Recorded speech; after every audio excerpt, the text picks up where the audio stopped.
माता जी। मैं वृंदावा। जैसा मैंने कल आप सबको बताया था कि योगा सीरीज मैं आज से चालू करने जा रही हूँ और ये योगा सीरीज में स्पेशली वुमेन्स के लिए महिलाओं के लिए कर रही हूँ जो घर से बाहर नहीं निकल सकते हैं, घर पर रहकर भी योग कर सकते हैं। तो उन्हें क्या और कौन सी चीज़ों का ध्यान रखना है उसी के बारे में मैं आप सबको बताऊंगी। तो सबसे पहले हो गया हमारा आसन। योगा हमें कभी भी ऐसे ही फर्श पर नहीं करना है।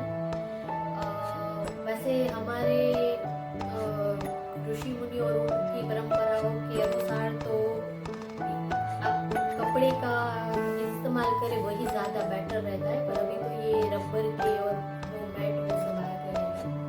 तो फिर भी अगर हो सके तो आप कोई बड़ा सा थोड़ा मोटा या चौड़ा कपड़ा ले ले, घर के अंदर है तो।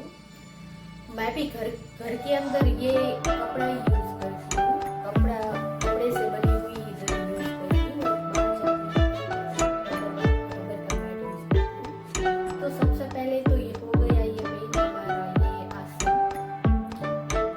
क्योंकि उसके ऊपर ही हमें सारा काम करना है। तो सबसे पहले आसन हो गया और जो मेन पॉइंट है हमारा, वैसे तो सब जानते ही है, पर फिर भी मैं ये बोलूंगी कि आपकी आधी प्रॉब्लम तो ऐसे ही सोल्व हो जाए अगर आप पहली बात जो मेरी है कि आप सही तरीके से बैठना, उठना और सोना और खड़े रहना, अगर ये सब भी सीख लेते हैं ना तो भी आपको कई बीमारियों में लाभ मिल जाएगा। तो मैं सबसे पहले बात करूंगी बैठने की। तो सबसे पहले हमको बैठना कैसा है।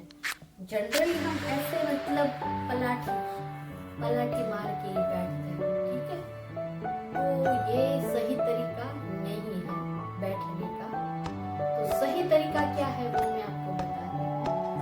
सही तरीका हमारा ये होगा, पलाठी तो हमको मारनी है, पर वो कैसे मारनी है।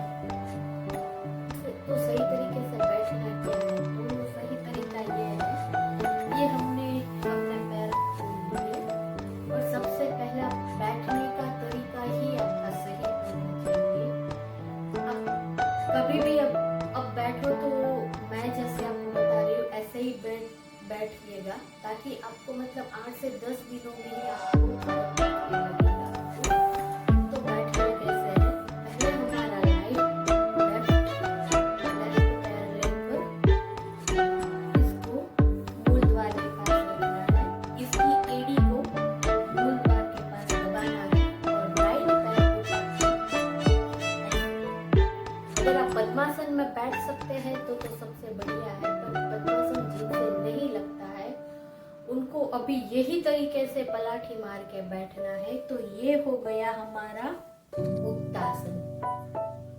बैठने की दोनों ये पैर के अंगूठे को आप दोनों पैर के बीच में फंसा देंगे और नीचे वाला पैर रहेगा आपका मूल द्वार के पास और दोनों घुटने जमीन पे टच होने चाहिए। तो ये हो गया हमारा मुक्तासन। मुक्तासन में हम बैठ गए। उसके बाद हमारी स्पाइन और हमारी गर्दन दोनों को टाइट रखना है। हम पता है जब हम स्कूल में पढ़ते थे तो टीचर बोला करते थे सीधे बैठो, सीधे बैठो। सीधे बैठने का मतलब यही था, ये स्कूल वाली ही फीलिंग करनी चाहिए आपको कि आपको ऐसे नहीं बैठना है। हमें एकदम सीधे, स्पाइन हमारी एकदम सीधी रहे, ऐसे बैठना है और दोनों हाथों को ऐसे घुटनों पे ज्ञान मुद्रा बना के रखना है।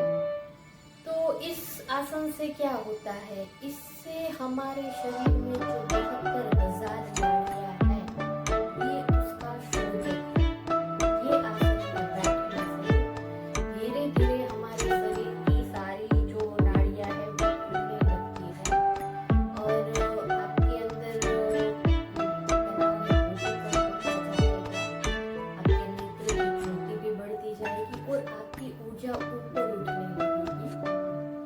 तो ये आसन में बैठना बहुत ज़रूरी है। सबसे पहले आज से यही चालू कर दीजिए याद से कि अभी हमको बैठना कैसे है। ठीक है, तो ये हो गया हमारा आज का लेसन, फर्स्ट लेसन हो गया हमारा। और आपको आगे से बैठने के टाइम पे ध्यान रखना है। अगर आप नॉर्मल भी बैठे हैं तो भी चलिए, आप ये हाथ की मुद्रा ना लगाए, पर पैर की पोजीशन तो यही रहनी चाहिए आपकी। तो ये है आज का हमारा पहले दिन का पहला लेसन कि मुक्तासन में बैठा कैसा जाए, क्योंकि यहीं से अभी हम आगे बढ़ते हैं।